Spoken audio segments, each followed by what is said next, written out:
Hello friends, how are you all? Well, if you guys have not yet downloaded our Nakhyatra app, then the link is given in the description box below, where you can do all the live classes and even you can watch the recorded classes.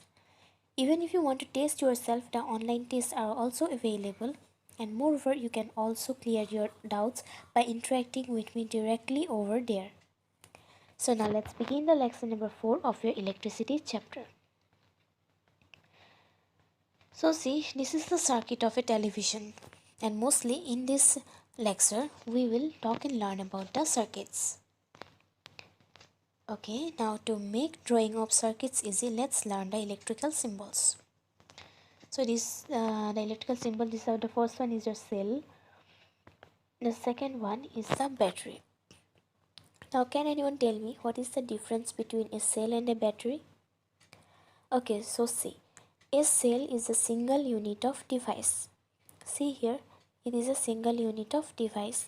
It has a positive and a negative terminal, whereas a battery is a collection of cells. See in the symbol here, it has a collection of cells, right? And they both, the cell and the battery, converts the chemical energy into electrical energy. Is that clear now? Alright. Next is the keys or the switches. The first one is the plug key, which is on. You can see the examples here.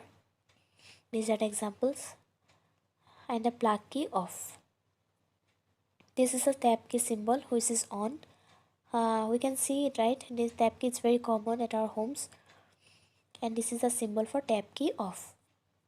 This is a symbol for the resistance. And this is a symbol for the variable resistance. So see the difference between the resistance and the variable resistance. In variable resistance, there is an arrow marked in this way. This is the variable load resistance. See, it has also an arrow, but it is in this direction. Keep this in mind. So these are the examples. This is the regulator. This one is your washing machine and a grinder. Okay. Now the measuring instruments. The first one is the ammeter. So see, ammeter is an instrument which is used to measure the current.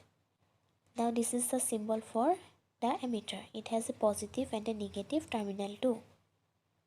Second is the voltmeter. It is also an instrument which is used to measure the potential difference. See that symbol for voltmeter. The third one is your galvanometer. So galvanometer is also an instrument which is used to measure small electrical current by deflection of a moving coil. Okay. Now see the symbol for galvanometer. This is the symbol for galvanometer. It has also the positive and a negative terminal. Now this is a wire point. See, this is the shape of a T. Okay, this is a wire point. The last one is the wire crossing. You can see it, wire crossing. Okay, so keep these symbols in mind. The last one is your electric bulb. Okay, so it's test time. Now draw the symbols of components required to make the circuit. Now guys, pause the video for a moment and try to draw it by yourself. Okay, definitely I'm going to help you out. So see, this is the cell, the resistance, the battery, ammeter, variable resistance which is unknown, and this is the known variable resistance. See the difference of their symbols, okay? The unknown one and the known variable resistance. In unknown we have an arrow in this direction, and in known we have an arrow in this direction. Okay? This one is the voltmeter, the galvanometer, the plug key on, the tap key on, the wire joint, the electric bulb, the plug key off, the tap key off, and the wire crossing. So see here the difference between the plug key on and the plug key off. In plug key on we have a dot in between, whereas in plug key off we don't have that dot. Similarly, in the tap key these two points are joined together, whereas in tap key off these are not joined. Okay, these are separated. I hope so you can draw the symbols by now. Okay, some important points to remember. So see, these are the cells connected. So while connecting cells to each other, always connect the unlike terminals. Okay, see here, this is the cells, so it has a positive and a negative terminal. Here also it has been connected with positive, negative, and again positive, negative. So whenever we connect cells, always connect with unlike terminals. Now this is a symbol for an emitter and this is a symbol for a voltmeter. So see here, when the current is coming from positive side in both emitter and voltmeter, and it is existing in the negative side. Okay, so in devices like the emitter and voltmeter, the side from which current enters is positive and the side from where the current exists is negative. Is that clear now? Okay. See here, in this circuit, the current is not divided. Okay, so the emitter is connected with the cell. See here, the emitter is connected in series with the cell. Now see, the emitter has a very low resistance, so it allows almost entire current to pass. Now anything that has low resistance will definitely allow more current to pass through it, right? So it does not disturb the current as well as measures the current. Now see here, in this circuit, the current in the circuit is divided.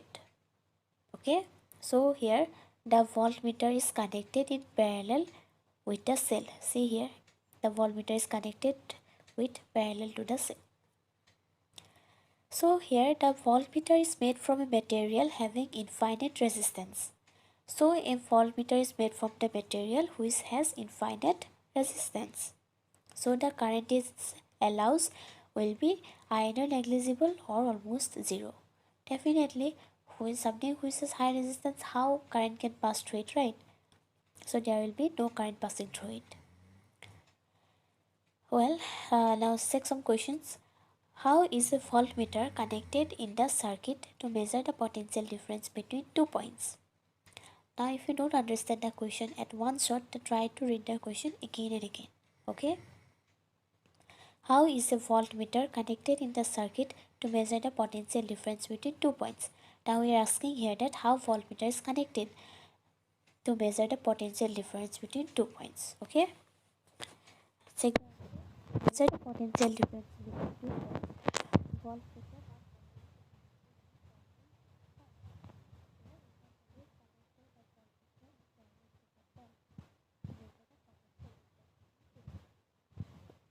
here. Okay. Second question is, what happens if an emitter is connected in parallel? So see, if an emitter is connected in parallel,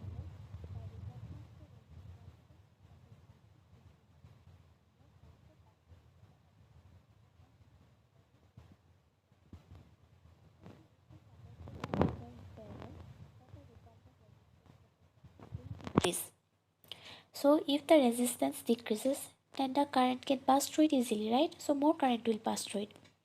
And if more current will pass through it, the emitter will likely to be burnt.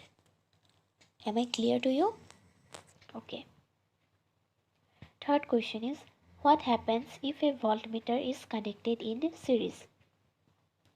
Now see the answer. When the voltmeter is connected in series, the resistance of the circuit becomes high and there is considerable fall in current through the circuit. Thus the voltmeter will not give the correct reading of the potential difference. Now see, if we connect the voltmeter in series, then the resistance of the circuit will become high. And see, if the resistance will become high, then definitely there will be fall of current through the circuit. It will not allow the current to pass through it, right? If the resistance is high, so the voltmeter will not give the correct reading of the potential difference. Next is the experimental verification of Ohm's law. We know that the potential difference V is directly proportional to the current I, and V by I equal to R, which is a constant, and R is the resistance. So we will take a nichrome wire of length 3 meter and a diameter 0.02 centimeter. So we will set up a circuit as shown here with 4 cells, a nichrome wire, an ammeter and a voltmeter. First, we will use only one cell as the source in the circuit. Now note the reading in the ammeter for the current and the potential difference in the voltmeter. We will see that number of cells 1, therefore your current will also be 1 ampere, potential difference 2, and therefore the resistance we will get as 2 ohm. So again we connect two cells in the circuit and note the current and the potential difference in the ammeter and voltmeter respectively. We will get the resistance 2 ohm. So similarly again we will connect the third cells and we will calculate the current and the potential difference in the ammeter and voltmeter respectively, and we will get the resistance 2 ohm. Okay. Now we will plot a graph between the potential difference V and the current I. Now while observing the nature of the graph, we can say that it is a linear graph. So it is a linear graph.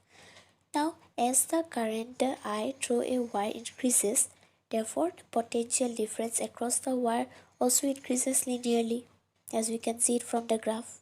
Okay, so this is the Ohm's law. So this is all about the today's lecture, student, and if you found it helpful and useful, then you can share it with your friends. Thank you.